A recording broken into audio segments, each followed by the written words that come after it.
A família Addams, 1964. 15 fatos estranhos que você provavelmente não sabia.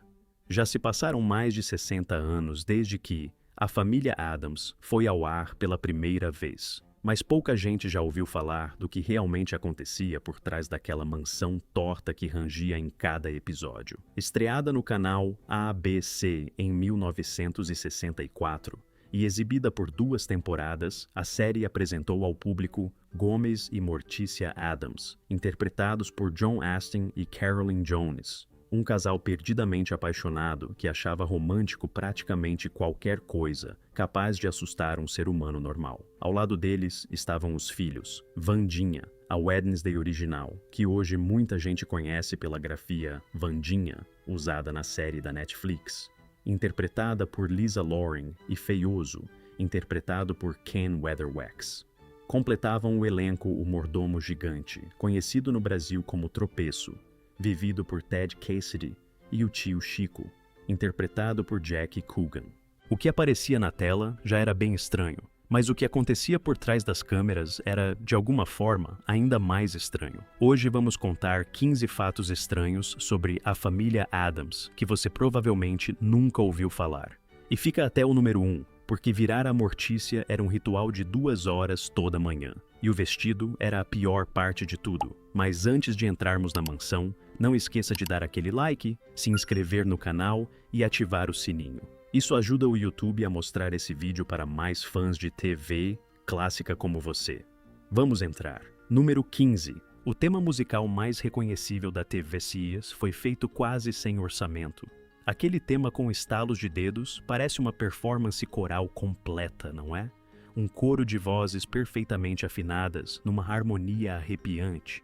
Mas, na verdade, foi cantado por um único cara. O compositor Vic Mizzy chegou ao estúdio e descobriu que a produtora, a Filmways, não ia pagar por cantores de apoio. Então, ele fez o óbvio, gravou a própria voz, depois se gravou de novo, e mais 2 vezes, sobrepondo 4 versões de si mesmo, até montar um coral construído inteiramente à base de teimosia e overdub. Ted Cassidy ficou responsável pelas interjeições graves, com aquela voz que parecia vir debaixo do assoalho. O cravo também foi uma escolha deliberada. Um instrumento que carrega aquela energia específica de um castelo, onde ninguém está de bom humor desde o século XVIII. E aqueles estalos de dedos não foram apenas um acréscimo de estúdio. Mizzy foi pessoalmente ao set e dirigiu o elenco inteiro sobre exatamente como estalar os dedos para os créditos de abertura. Ele tinha ideias bem específicas sobre como cada ator deveria fazer isso. Gomes e Mortícia deveriam parecer completamente indiferentes enquanto estalavam os dedos, o que, sinceramente, é a direção de atuação mais fiel ao personagem já dada em um set de televisão. A recusa da Filmways em pagar por cantores de apoio acabou sem querer, melhorando tudo. Mizzy costumava dizer que aquele tema musical pagou a casa dele em Bel Air. Número 14. A família Addams ajudou a mudar Hollywood para sempre. Antes da cabeça careca, antes do chapéu coco, antes de o tio Chico acender lâmpadas com a boca em horário nobre, Jackie Coogan já tinha sido uma das maiores estrelas mirins que Hollywood já produziu. Depois de contracenar com Charlie Chaplin em O Garoto, The Kid, de 1921, Coogan se tornou uma das primeiras superestrelas infantis da história, ganhando milhões numa época em que esse tipo de dinheiro mudava tudo ao redor. E então ele cresceu, assumiu o controle das próprias finanças e descobriu que praticamente não sobrara nada. Sua mãe e seu padrasto tinham gastado quase tudo: peles, joias, itens de luxo. E a parte que transformou um desastre pessoal num escândalo nacional é que tudo aquilo era completamente legal. Atores mirins não eram donos dos próprios ganhos, os pais é que eram. Cada dólar que Coogan tinha ganhado quando criança pertencia, por lei, a outra pessoa. Então, em 1938, ele processou a mãe e o padrasto. Mas, depois das despesas judiciais, conseguiu recuperar apenas $126 mil dos 250 mil que ainda restavam de seus ganhos, de um total estimado em $4 milhões. O resto simplesmente tinha sumido. A indignação pública que se seguiu deu a Hollywood uma lição bem desconfortável sobre como o meio tratava as pessoas mais jovens das quais lucrava.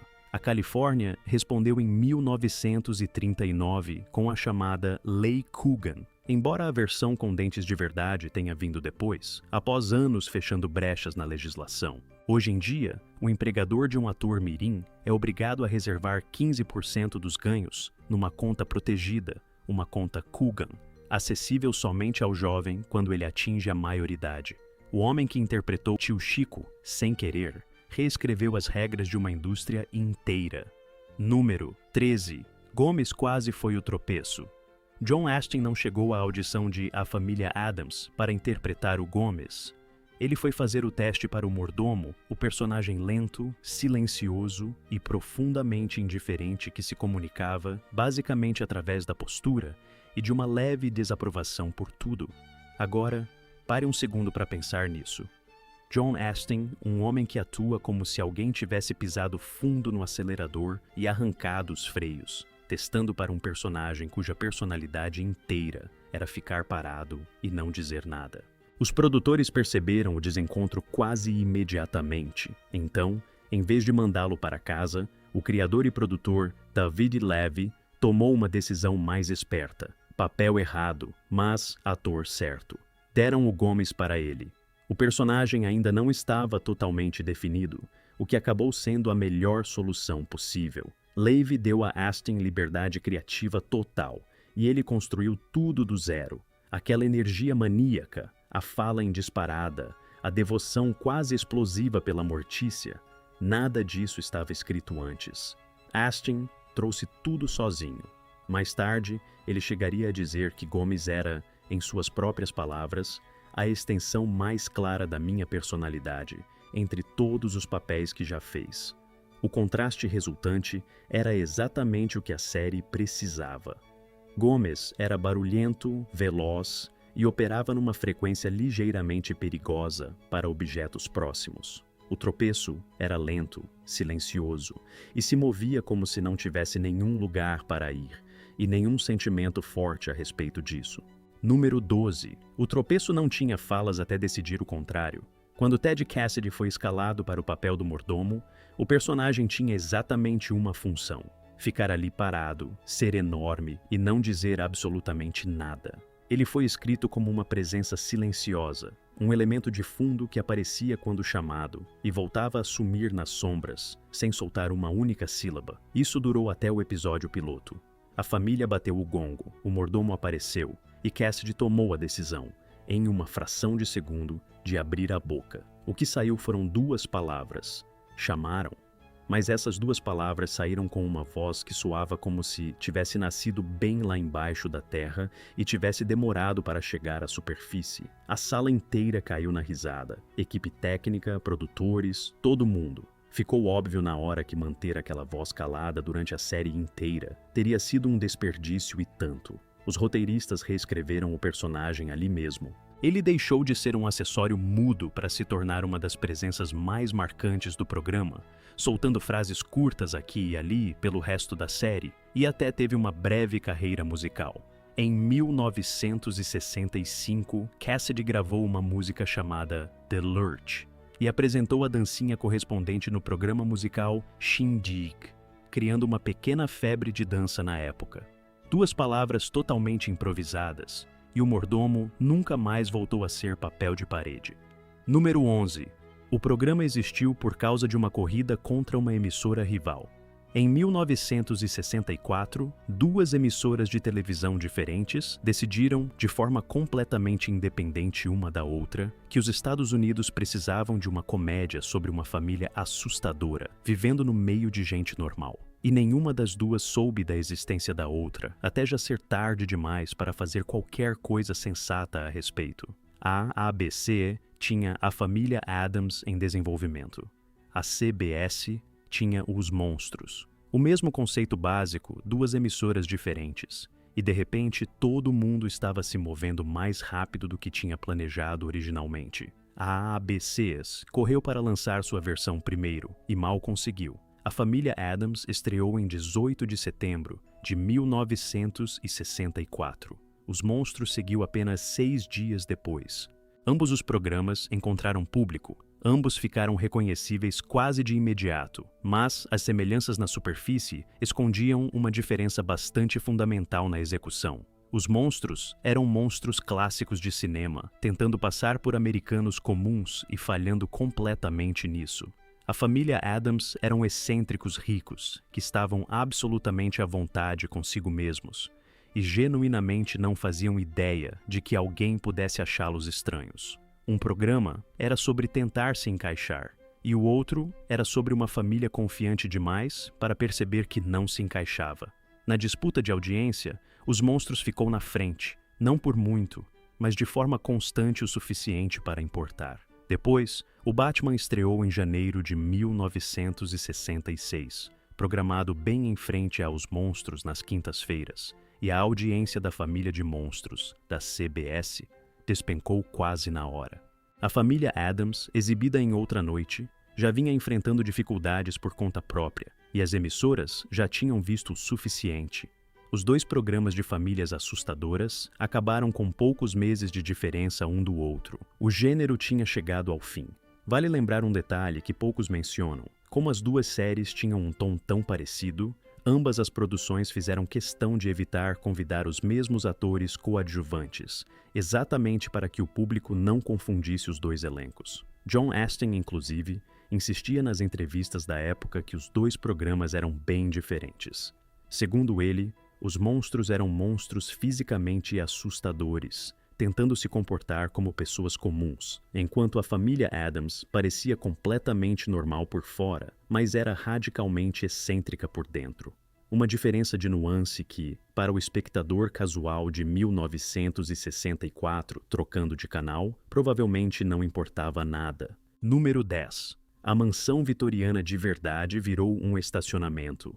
Aquela mansão torta com uma torre que aparecia nos créditos de abertura, a que parecia projetada especialmente para espantar visitas, não era exatamente o que você imaginaria. Era uma casa vitoriana real, localizada no número 21 da Chester Place, em Los Angeles. O episódio piloto usou a casa de verdade, locação real, fachada real, sem truques de produção.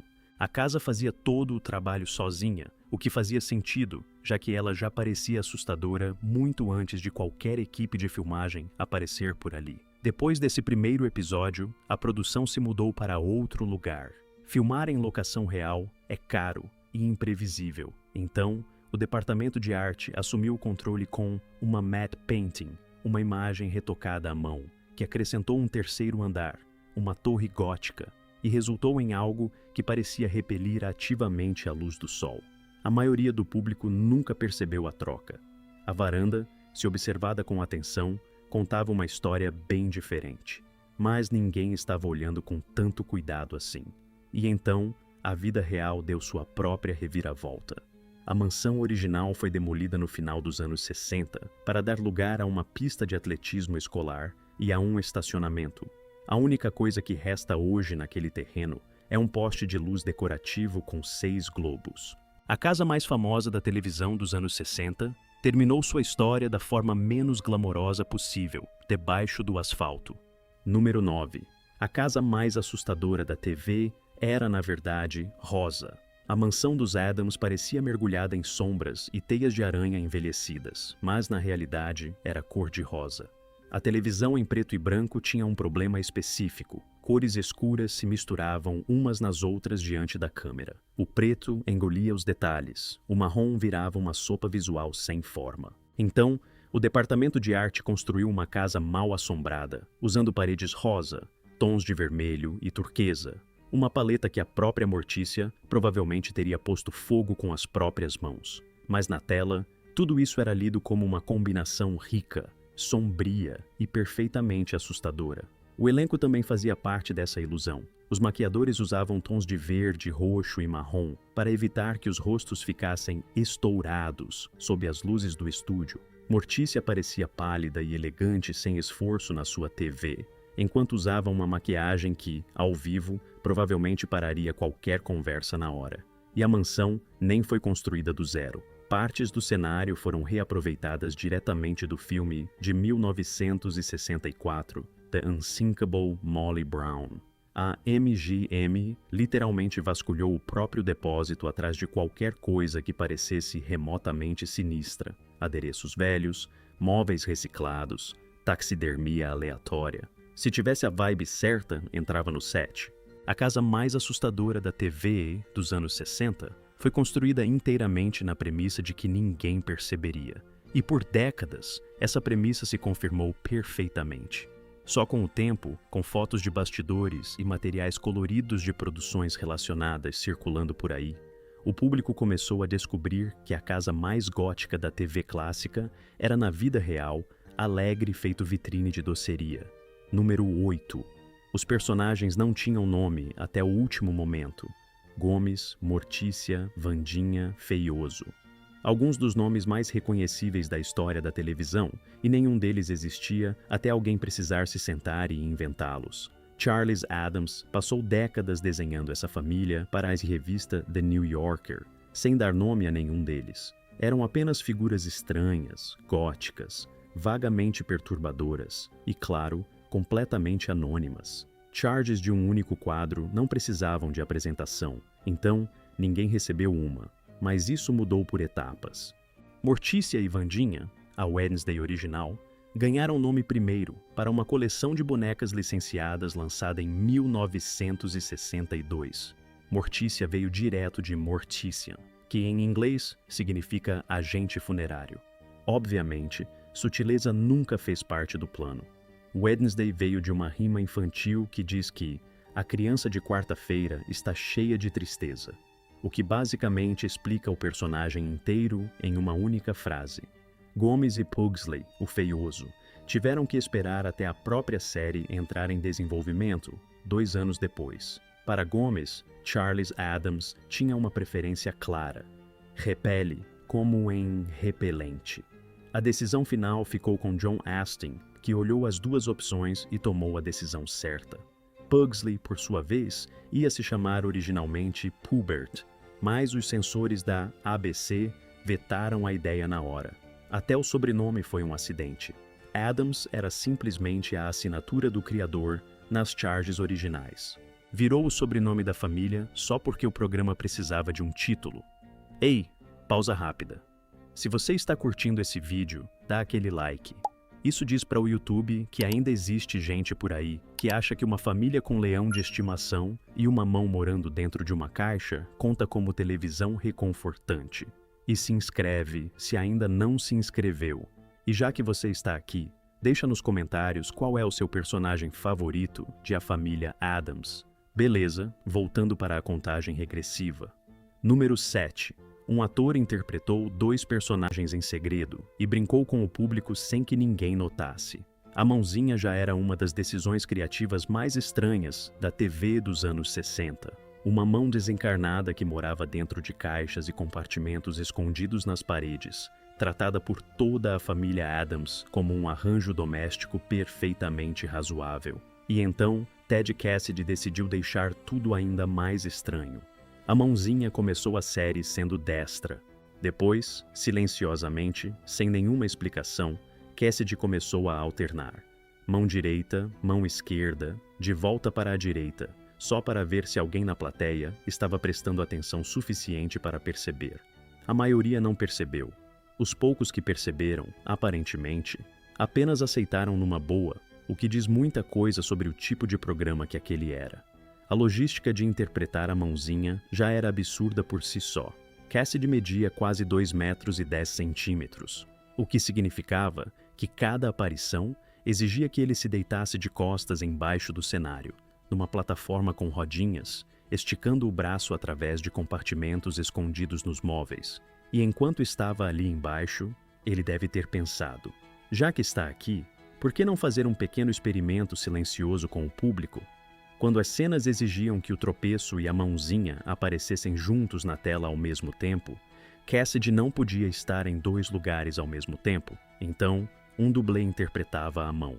A mãozinha era misteriosa por design e, ao que parece, também era inconsistente por design. Número 6. O bichinho de estimação da família exigia um protocolo de segurança. O leão de estimação da família Addams, chamado Kitty Cat, era um leão de circo aposentado, completamente de verdade, levado para um set de sitcom de rede aberta como se aquilo fosse uma decisão de produção perfeitamente normal. Um treinador ficava no set o tempo todo, o que soa tranquilizador, até você lembrar que o motivo de precisar de um treinador em tempo integral no set de uma comédia familiar é, sim, porque tem um leão no set da comédia familiar. As crianças atrizes Lisa Loring e Ken Weatherwax, ou seja, Vandinha e Feioso, tinham proibição total de entrar no set sempre que o leão estava presente. A regra era simples: hoje você não entra. E aqui vem a parte que torna tudo ainda melhor. A maior parte do que o público realmente via na tela era material de arquivo reaproveitado. As mesmas cenas do leão descendo a escada ou rosnando para a câmera se repetiam episódio após episódio. O membro do elenco que exigia mais cuidados especiais também era o que tinha, de fato, a menor carga de trabalho. Kitty Cat era, em todos os sentidos, um morador perfeitamente natural para a casa dos Addams. Número 5. O Primo. Coisa estava a um cigarro aceso do desastre. O Primo Coisa era uma pilha de cabelo, um chapéu coco e um par de óculos escuros, e de alguma forma se tornou um dos personagens mais memoráveis do programa. O que o público não sabia é que a fantasia original era feita de cabelo humano de verdade, pesada e completamente inflamável. Quem vestia era o ator Felix Silla, que media apenas cerca de 1,19 m, num set onde, por ser a década de 60, praticamente todo mundo fumava entre as tomadas. Segundo o próprio Silla contou em entrevistas, a equipe técnica deixava as bitucas de cigarro caírem no chão e simplesmente apagava pisando em cima. Os produtores olharam para a situação, olharam para a fantasia de cabelo e tomaram a decisão.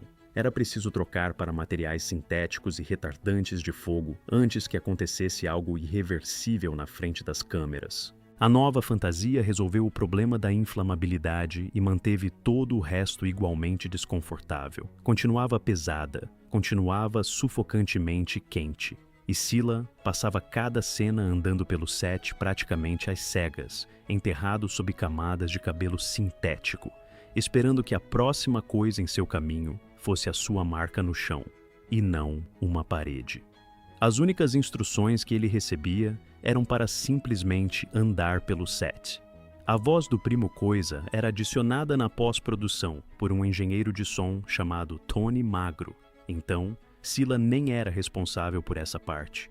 No programa, o Primo Coisa soltava, com total confiança, puro nonsense incompreensível e roubava cenas sem ter rosto visível. E tem mais. Anos depois, esse mesmo ator, Felix Silla, interpretaria um Ewok em O Retorno de Jedi, Return of the Jedi, de 1983. A pilha de cabelo da mansão Addams e a aventura peluda em Endor têm o mesmo homem escondido debaixo da fantasia. Número 4.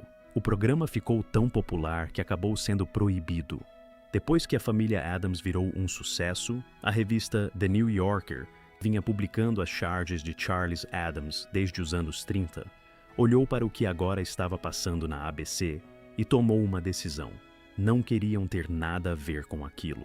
O editor William Shawn proibiu qualquer nova publicação de conteúdo da família Addams nas páginas da revista. O motivo não era só popularidade, era classe social. Shawn via uma comédia de TV aberta como arte de baixo nível, e The New Yorker não tinha nenhum interesse em se associar a personagens que agora qualquer pessoa podia ver na televisão. Claro que não. A mesma revista que tinha apoiado silenciosamente essa família estranha por décadas, traçou uma linha bem firme, justamente no momento em que essa família ganhou seu próprio tema musical de abertura. A proibição durou 23 anos, de 1964 a 1987. Addams continuou publicando em The New Yorker durante todo esse tempo. Mesmo artista, mesma sensibilidade, mesmas páginas, só que sem esses personagens. Ainda assim, ele encontrou formas de driblar a regra. Deslizava a família silenciosamente para o fundo de outras charges. Uma charge de 1979, sobre o metrô, mostra o tio Chico e a vovó Addams viajando de trem, se você souber onde olhar. Com o tempo, Addams ficou amargurado com toda a situação. e descreveu, em particular, que a revista tinha renegado sua família. A proibição finalmente acabou em 1987, quando Sean se aposentou. A família voltou às páginas que a lançaram no mundo, e Charles Addams morreu no ano seguinte. A família Addams passou toda a sua existência sendo estranha demais para as pessoas normais e popular demais para as pessoas sofisticadas. Eles nunca chegaram a se encaixar em lugar nenhum, o que, no fim das contas, combina bastante com eles. Número 3. O tio Chico criou o próprio personagem depois de ser rejeitado. O primeiro teste de Jack Coogan para o tio Chico não foi bem. Os produtores olharam para ele e decidiram que ele não era estranho o suficiente para o papel, o que, dada a concorrência, era uma notícia genuinamente desanimadora de se receber. Coogan foi para casa e resolveu o problema com as próprias mãos. Raspou a cabeça, raspou as sobrancelhas, construiu o visual inteiro do personagem sozinho, do zero, trabalhando diretamente a partir das charges originais de Charles Addams e sem nenhuma ajuda do departamento de figurino. Os outros atores que tinham feito o teste apareceram com toucas de careca postiça e sobrancelhas raspadas com cera, uma versão segura e reversível de comprometimento com o papel. Coogan simplesmente fez de verdade. Depois se sentou na frente do espelho para fazer a própria maquiagem e sua esposa, assistindo a transformação inteira, começou a chorar. Então, ele voltou para o teste. Entrou completamente transformado, irradiando aquela energia bem específica de alguém que não tinha um dia normal desde o governo Eisenhower. Os produtores não tinham mais nenhuma observação a fazer. Não sobrava mais nada a dizer.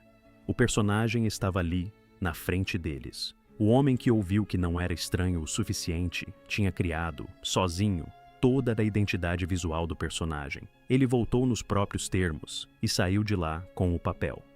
Número 2. A Wandinha que você conhece não existia até 1991, Wednesday Addams. Inexpressiva, mórbida e possuída por uma certeza silenciosa de que o mundo era decepcionante e que ela já tinha aceitado isso há muito tempo. Bom, essa versão é de 1991. A original era completamente diferente. Na série de 1964, Lisa Loring interpretava a Wandinha como uma menina genuinamente doce e de bom coração. Ela sorria, dançava, ensinava o mordomo a dançar no estilo. Tinha uma aranha de estimação chamada Homer e, no primeiro episódio, ajudava alegremente uma diretora de escola a encontrar o pai dela. Fora as tranças, o vestido preto e o gosto por aranhas e bonecas decapitadas, ela era praticamente igual a qualquer outra criança da TV daquele ano. A própria família Addams a descrevia como uma criança solene, mas a palavra solene ali estava fazendo um trabalho e tanto. Ela era, por qualquer medida razoável, uma menina de 6 anos perfeitamente agradável, que só morava numa casa muito estranha e não tinha nenhum sentimento particular em relação a isso. Aí veio o filme de 1991 com Christina Ricci, e a Wandinha se tornou outra pessoa, fria, calculista, inexpressiva de um jeito que sugeria que ela já tinha considerado vários cenários e achado todos igualmente decepcionantes. Essa versão do personagem foi tão marcante que toda a Wandinha desde então foi construída a partir do molde de Ricci, incluindo a interpretação de Jenna Ortega na série da Netflix, que no Brasil recebeu justamente o nome de Wandinha. Ortega já disse publicamente que estudou especificamente a atuação de Loring como parte de sua inspiração, o que é um gesto genuinamente bonito, considerando o quanto o personagem se afastou do ponto onde Loring o deixou. A Wandinha que o mundo pensa ser a original é, na verdade, o terceiro ato de um personagem, que passou seus primeiros anos sendo surpreendentemente alegre em relação a, bem, tudo. Número 1. O andar sem esforço da Mortícia tinha uma explicação bem desconfortável. Carolyn Jones fazia a Mortícia parecer completamente natural, deslizando por cada cena sem pressa, como se tivesse nascido exatamente assim. Mas a realidade era bem menos tranquila. Toda manhã, antes das câmeras começarem a rodar, Jones começava pela peruca. Aquela cabeleira preto azeviche, tão característica, era uma peruca completa, penteada do zero a cada dia. Depois vinha a maquiagem, Aquela mesma paleta de cores estranhas de que falamos antes, que ao vivo parecia arte abstrata, e na sua TV parecia perfeição gótica. Isso já consumia uma boa parte da manhã sozinho, e então vinha o vestido, e é aí que entrava o verdadeiro sacrifício. Segundo o figurinista Nolan Miller, aquele vestido foi o mais difícil que ele já projetou em toda a carreira. Era um hobble dress, justo ao corpo, e feito especificamente para restringir o movimento. Uma vez que Jones estava dentro dele, o departamento de figurino tinha, na prática, tomado todas as decisões por ela, passos pequenos e controlados. Não porque ficava elegante, mas porque o vestido simplesmente não deixava outra opção. A equipe de figurino acabou costurando velcro nas costas, só para que ela conseguisse se mexer entre as tomadas. E no fim de cada dia de filmagem, tirar tudo aquilo levava cerca de 2 horas no total, das quais uns 20 minutos completos eram só para descolar o vestido do corpo.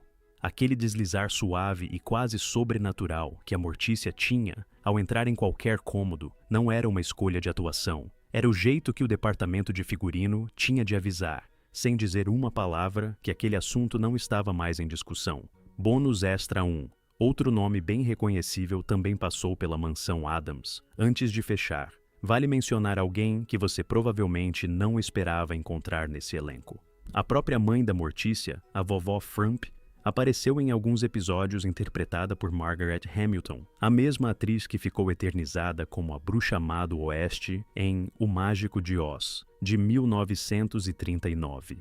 Ou seja, 2 ícones absolutos do cinema e da TV clássica de Hollywood dividiram o mesmo set mal assombrado, ainda que por pouco tempo.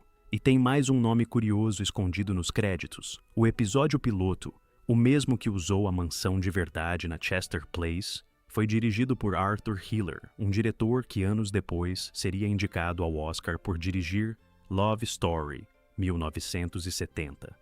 E levaria o Globo de Ouro por esse mesmo filme. Antes de virar um nome respeitado em Hollywood, ele ajudou a abrir literalmente a porta da frente de uma das famílias mais queridas e estranhas da televisão. Bônus Extra. 2. A novela brasileira que aconteceu por trás dos nomes dos personagens.